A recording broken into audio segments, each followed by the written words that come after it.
يا أيها الذين آمنوا كتب عليكم الصيام كما كتب على الذين من قبلكم لعلكم تتقون. أعوذ بالله من الشيطان الرجيم. بسم الله الرحمن الرحيم.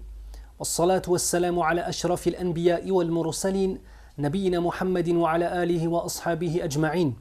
وأشهد أن لا إله إلا الله وحده لا شريك له وأشهد أن محمدا عبده ورسوله صلى الله عليه وسلم ثم أما بعد. Aujourd'hui, nous allons voir l'histoire d'un frère. C'est un frère qui, subhanallah, s'est levé le matin avant Salat al-Fajr avec l'intention de faire Salat al-Fajr à la mosquée. Il a mangé d'une façon raisonnable. Il est parti à la mosquée, il a prié. Il est rentré chez lui, il s'est reposé un petit peu. Puis il a passé toute sa journée en train de faire le siyam. Salat al-Dhuhr, à la mosquée, à l'heure. Salat al-Asr, Salat al-Maghrib, à la mosquée, il rentre chez lui, il mange. Sauf que Salat al-Isha, il ne la fait pas à la mosquée. Et Salat al-Tarawih non plus. La raison est simple, c'est qu'il est parti dans un endroit qui s'appelle un salon à chicha. Subhanallah, cette chose-là prend de plus en plus d'importance dans la communauté musulmane et nous avons des gens qui me font penser à une personne qui va faire une course de fond, qui va courir pendant toute la journée. Il a eu faim, il a eu soif, il s'est éloigné du muharram, il a évité de dire des choses muharrama, d'écouter des choses muharrama. Mais subhanallah, au moment de concrétiser son adoration par une nuit pieuse, il tombe dans un piège du diable, qui est le fait d'aller dans un endroit perdre son temps. Une pure perte de temps. Une autre question se pose. La cigarette et la chicha sont-ils des choses qui sont autorisées en islam ou pas? Ça, c'est une chose qui est importante. La réponse est très simple. Nous allons prendre une règle générale dans notre religion. Première des choses, ton corps ne t'appartient pas. Il appartient à Allah Azza wa Jal. Tu n'es qu'un dépositaire. C'est comme si demain je venais te voir et que je te dépose une somme d'argent chez toi. Et que je te dis plus tard, d'ici 1 an ou 2 ans, tu vas me le rendre. Est-ce que cet argent t'appartient ou non? La réponse est négative. Tu te devais simplement de protéger cet argent-là et d'en prendre soin. De la même façon, ton corps ne t'appartient pas, mais il appartient au Seigneur des cieux et de la terre.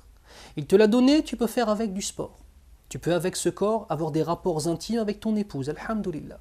Tu peux avec ce corps faire toutes les adorations que tu veux. Tu peux te déplacer à travers la terre et prendre du plaisir à travers le tourisme et dans le fait d'observer les paysages les plus magnifiques. Tu peux faire plein de choses avec ce corps, mais tu n'as pas le droit de le détruire parce qu'il ne t'appartient pas. La cigarette amène le cancer. La cigarette amène le cancer pour toi-même, mais aussi pour les gens qui t'entourent. Certains d'entre vous, ya ikhwan, qui fument, sachez qu'ils vont devoir répondre à des accusations que leur propre corps vont leur faire. Qu'ils vont devoir peut-être aussi répondre à des accusations des corps des autres qui étaient autour de vous, que vous avez pollués. Certains même ont pollué leurs enfants avec la cigarette, ont pollué leurs femmes, ont pollué leurs amis. Au-delà même du haram pour toi, c'est même haram par rapport à ce que tu fais aux gens autour de toi. Subhanallah. Est-ce que maintenant, si je te prête une voiture, que cette voiture est la meilleure des voitures qu'on puisse s'imaginer, et que toi, la réponse que tu as à cela, c'est de mettre, non pas la bonne essence, mais de mettre une chose qui va encrasser le moteur, que tu arrêtes de prendre soin de cette voiture, et qu'arrivé à l'échéance où je t'ai prêté, l'échéance de me rendre cette voiture que je t'ai prêtée, au lieu de me la rendre en bon état, tu me la rends toute cassée, toute sale, et bonne pour la casse. Penses-tu que je vais être satisfait? Allah Azza wa Jal n'est pas satisfait de ceux qui ne prennent pas soin de ce qu'il leur a donné, subhanahu wa ta'ala, de ce qu'il leur a prêté, pour être plus précis. Donc, l'éternel débat, la cigarette ce n'est pas haram, mais c'est makruh. Que signifie makruh? Makruh, cela signifie que c'est détestable. La cigarette est haram, elle est haram, et elle est haram, il n'y a aucun doute là-dessus. وَلَا تَقْتُلُوا أَنفُسَكُمْ. Ne vous tuez pas vous-même, c'est haram. Vous savez quoi? Je vais être open-minded. Je vais être très gentil et je vais être ouvert d'esprit. Disons que la cigarette n'est pas muharrama, mais qu'elle est makruha, c'est-à-dire détestable. La cigarette et la chicha, la même chose, exactement la même chose. Disons que la cigarette n'est pas muharram, mais qu'elle est juste makruha. D'accord. Makruh signifie détester auprès d'Allah. Allah Azza wa Jal déteste la chose que tu fais. Est-ce que ça ne te fait rien? Celui qui t'a donné la vie, celui qui préserve la santé de ton père, de ta mère, de tes enfants si tu es papa, de ta femme si tu es marié, de ton mari si toi tu es une femme et que tu es marié, celui qui préserve tout cela déteste cette action-là. Mais ça ne te fait rien de la faire. Une personne qui est pieuse, c'est une personne qui, lorsqu'elle entend le mot muharram, s'en éloigne immédiatement. Mais lorsqu'elle entend aussi le mot makrouh, détestable, elle s'en éloigne immédiatement. Car c'est une chose qui déplaît à Allah Azza wa Jal. Comment pourrions-nous faire des choses que Allah déteste et se sentir honnête avec notre Seigneur? Quatrième élément qui est très important, les salons de chicha. Ce sont des endroits où il y a de la musique. Et ce sont des endroits où il y a des hommes et des femmes mélangés. Il n'y a aucun doute là-dessus. La musique est muharrama tout aussi logiquement que la cigarette. Les endroits où il y a de la musique, ce sont des endroits où il y a de l'alcool.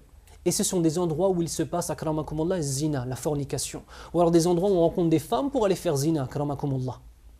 Je vais vous donner un hadith du prophète sallallahu alayhi wa sallam qui est un hadith authentique et qui, je l'espère, mettra un point final dans vos cœurs à la question: la musique est-elle autorisée en islam ou non?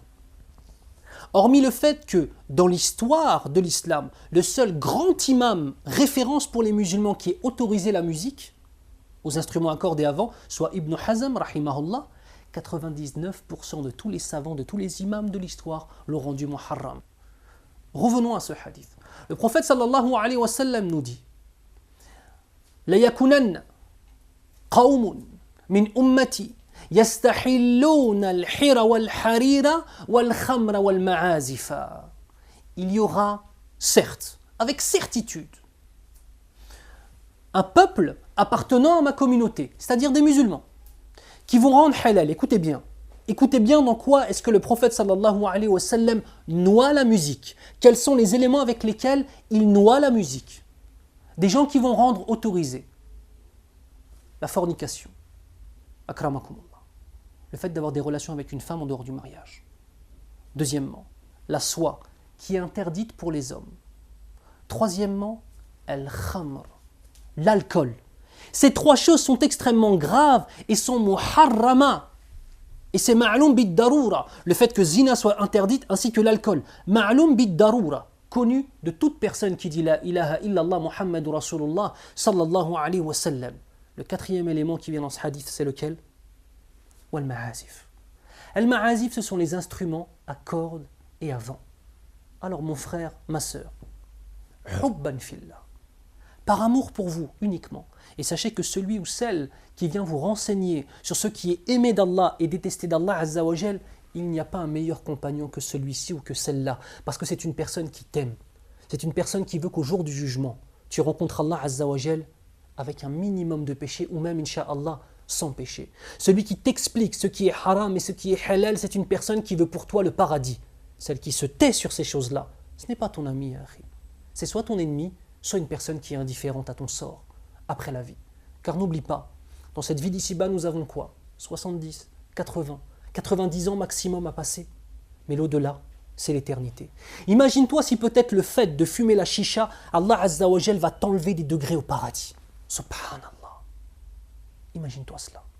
Imagine-toi si peut-être à cause de la cigarette, à cause de la chicha et à cause de la musique, Allah Azza wa Jal va t'empêcher d'accéder à des degrés extrêmement élevés du paradis. Imagine-toi cela.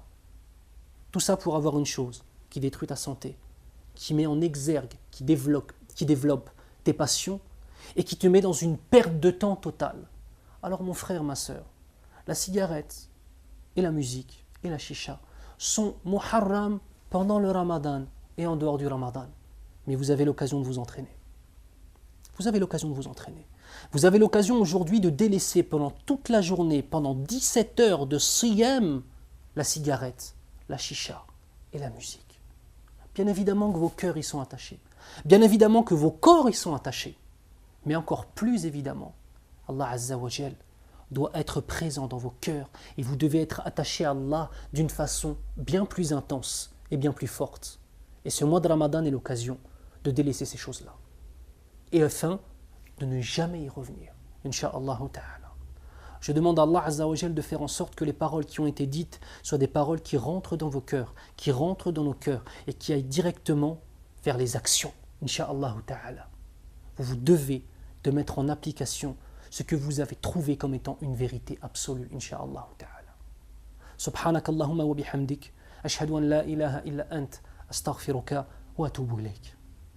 يا أيها الذين آمنوا كتب عليكم الصيام كما كتب على الذين من قبلكم لعلكم تتقون